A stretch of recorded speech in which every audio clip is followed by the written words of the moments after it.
할렐루야 광교 성도 여러분, 지금은 7월 9일 금요일 새벽 예배 시간입니다. 우리 함께 사도신경으로 신앙 고백 먼저 드리겠습니다.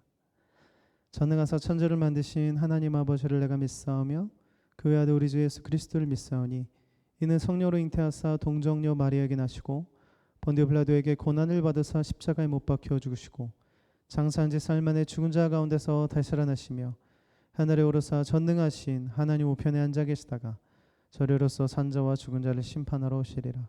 성령을 믿사하며 거룩한 공회와 성도가 서로 교통하는 것과 죄를 사주시는 것과 몸이 다히 사는 것과 영원히 사는 것을 믿사옵나이다. 아멘. 오늘 우리가 읽으실 하나님의 말씀은 스가랴서 5장 5절에서 8장 13절입니다. 스가랴서 5장 5절에서 8장 13절까지 말씀 함께 보도록 하겠습니다. 어제에 이어서 말씀을 전하도록 하겠는데요. 어제는 이 스가랴서의 첫 번째 메시지는 너희들이 몸만 돌아오는 것이 아니라 이제는 마음이 돌아와야 한다라는 것을 전했고요. 두 번째 이제 성전을 지으면서 이제 경건의 모양을 갖게 되었는데 그런 겉만 있는 경건의 모양이 아니라 실질적인 경건의 모양을 가져야 된다. 금식을 이제 그만해도 되냐라는 그런 메시지에 대해서 그럼 하나님께서는 뭐라고 반응하셨냐면 그 금식 열심히 하긴 했는데 그거 진짜 나를 위해서 한 거니 아니면 너를 위해서 한 거니?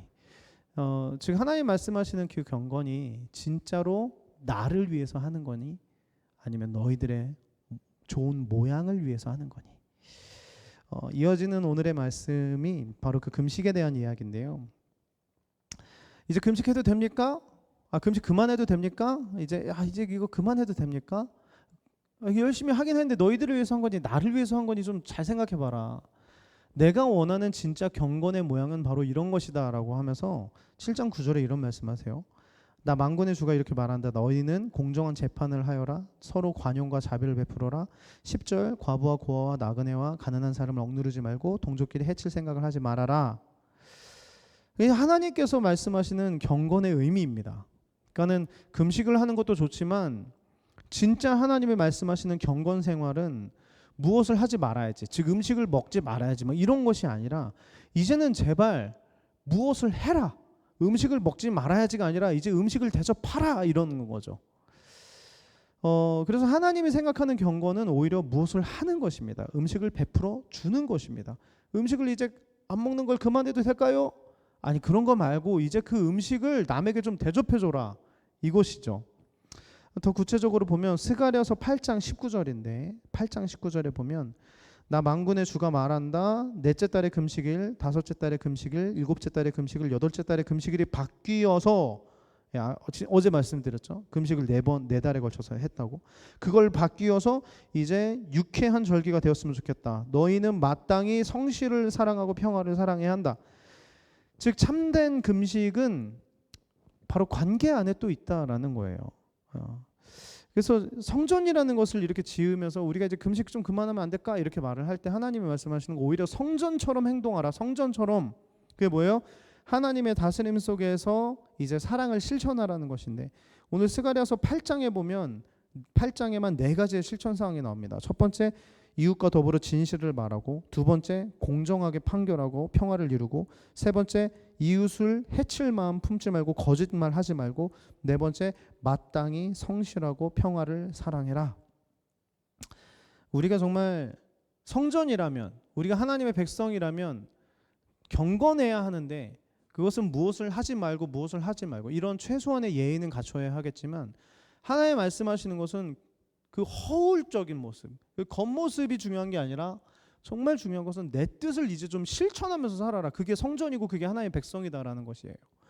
그래서 진짜 경건의 모양은, 흠없는 경건의 모양은 다른 것이 아닌 사랑을 베풀어주는 그 삶을 오히려 하나님께서 또다시 강조하시는 모습을 볼 수가 있습니다. 이것이 바로 스가랴서의 두 번째의 메시지였고요.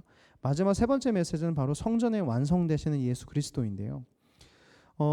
이 스가랴서는 사실은 신약 성경에서 무려 70번이나 인용될 정도로 아주 이렇게 예언의 말씀들이 굉장히 가득한 것인데 어떤 예언이냐면 당연히 예수 그리스도에 대한 예언입니다.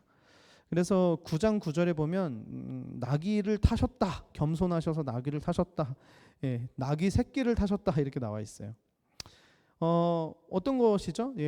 예루살렘 입성하실 때 예수님께서 나귀 새끼를 타고 입성하시는 것을 이미 예언을 하시고, 뿐만 아니라 은 30에 팔리는 것도 예언하셨고, 십자가에 찔리는 것도 예언하셨고, 배신당하는 목자로서의 예수님까지도 예언을 하십니다. 자, 그렇다면 왜 예수님에 대한 예언들이 이 스가랴서에 가득할까라고 한다면 딱 하나죠. 물론 여러 가지 이유가 있지만 바로 성전의 의미가 예수님이기 때문입니다. 온전한 성전은 바로 예수 그리스도라는 것을 보여주기 때문입니다. 사람들은 성전을 공간적인 개념으로 생각을 했습니다. 그래서 성전 안에만 하나님이 있다고 생각을 했습니다. 그래서 예루살렘 성전에서만 드리는 예배만이 참된 예배라고 생각을 했습니다. 그러나 예수님이 우리가 잘 알고 있는 요한복음 4장 사마리아 여인과의 대화에서, 사마리아 여인이 우리가 북쪽에서 드리는 예배는 예배가 아닙니까? 저 예루살렘 성전에서만 드리는 예배만이 진짜 예배입니까? 라고 물어볼 때 예수님은 이런 대답을 하셨습니다.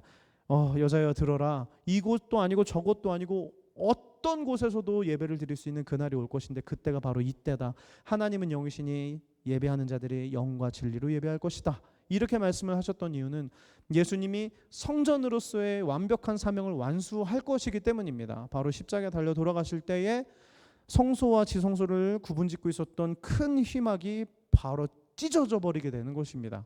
즉 이제는 그 누구도 공간에 상관없이 예수의 보혈과 성령의 힘을 입어 이제는 그 누구도 그 어떤 곳에서도 하나님을 예배할 수 있는 그때가 예수 그리스도의 그 성전의 그 사명에서 완성되었기 때문에 그 이후부터는 모두가 그렇게 예배를 드릴 수 있게 되었다는 것이고, 그것이 바로 지금 우리가 누리고 있는 삶 아니겠습니까?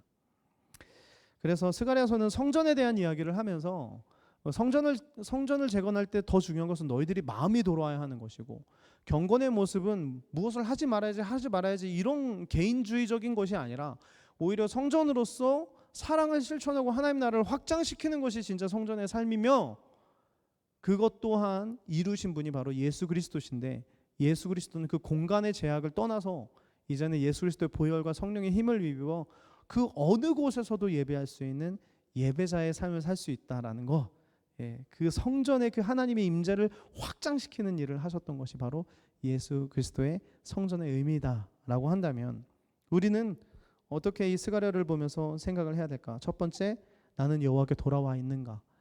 교회만 나오는 것이고 몸만 나오는 것은 아닐까? 마음은 어디로 향하고 있는가? 두 번째, 참된 성전 재건은 겉모습으로 건물만 지은 것이 아니라, 겉모습으로 뭐 사람만 많아지고 이런 것이 아니라, 참된 성전은 바로 우리의 마음이 얼마나 하나님 마음을 가지고 이웃 사랑을 실천하고 있는가. 그리고 마지막 세 번째는 성전의 재건의 완성이 바로 예수님이신데, 예수님이 하셨던 일은 성전 안에만 갇혀 있었던 하나님의 임재를 완전히 공간을 없애버리신 것이라고 한다면, 우리가 걷는 곳이 성전이 되고 우리가 만나는 곳에 성전의 역할을 감당하고 우리 모두가 그렇게 성전으로서 살아간다면 우리 또한 예수 그리스도의 사역을 더 확장시키는 삶을 사는 것은 아닐까라고 생각하게 됩니다. 스가랴서가 사실 어렵습니다. 그러나 그 안에 이 메시지들은 저는 분명하다고 생각을 합니다. 이 세 가지의 메시지만 기억하고 성경을 봐도 훨씬 더 좀 이해가 되지 않을까라고 생각이 들어요. 오늘도 우리가 주의 성전인데 이 광흥교회뿐만 아니라 우리 각자 개개인이 성전으로서의 참된 역할을 감당할 수 있는 복된 하루 되시기를 예수님의 이름으로 축복합니다. 주기도문으로 예배 마치겠습니다. 하늘에 계신 우리 아버지여, 이름이 거룩히 여김을 받으시오며 나라가 임하옵시며 뜻이 하늘에 이루어진 것 같이 땅에서도 이루어지리이다. 오늘날 우리에게 오늘 양식을 주옵시고 우리가 우리에게 죄진 자를 사준 것 같이 우리의 죄를 사하 주옵시고 우리를 시험에 들게 하지 마옵시며 다만 악에서 구하옵소서. 대그 나라와 권세와 영광이 아버지께 영원히 있사옵나이다. 아멘.